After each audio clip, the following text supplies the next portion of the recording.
নমস্কার বন্ধুরা, অনেকেই আমার এই চ্যানেলে কমেন্ট করে জানতে চাইছেন যে প্যারা টিচারদের আপার প্রাইমারিতে রিক্রুটমেন্টের ক্ষেত্রে যে 10% রিজার্ভেশন রয়েছে সেই নিয়ে কেস চলছিল কলকাতা হাইকোর্টে। যে কেসটি আগে চলছিল অনারেবল জাস্টিস বিশ্বজিৎ বসুর এজলাসে, তার বর্তমান অবস্থা কি? বর্তমানে এই কেসটি রয়েছে অনারেবল জাস্টিস সৌগত ভট্টাচার্যের এজলাসে। মান্থলি কম্বাইন্ড লিস্টে কেসটি রয়েছে। প্যারা টিচারদের অন্য একটি মামলা, পে স্কেল সংক্রান্ত মামলাটি অনারেবল জাস্টিস রায় চট্টোপাধ্যায়ের এজলাসে রয়েছে। এই দুটো কেসই প্যারা টিচারদের পে স্কেল কেস এবং 10% কেস বলা যায় এক প্রকার শীত ঘুমে চলে গেছে। বর্তমানে কেসটি কত নম্বর সিরিয়ালে রয়েছে সেটা যদি আপনারা দেখেন তাহলে খুব সহজেই অনুমান করতে পারবেন যে আমার এই মন্তব্যটি কতটা সঠিক। দেখুন, চলছে সিরিয়াল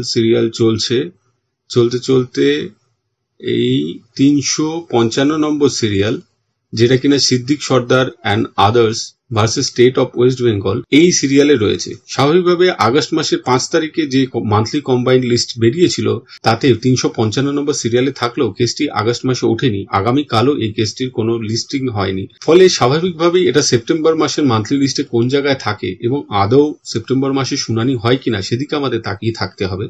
আপাতত এইটুকুই আপডেট। সেরকম ভাবে খুশির খবর কিছু দিতে পারলাম না। সকলে ভালো থাকবেন, সুস্থ থাকবেন। ধন্যবাদ।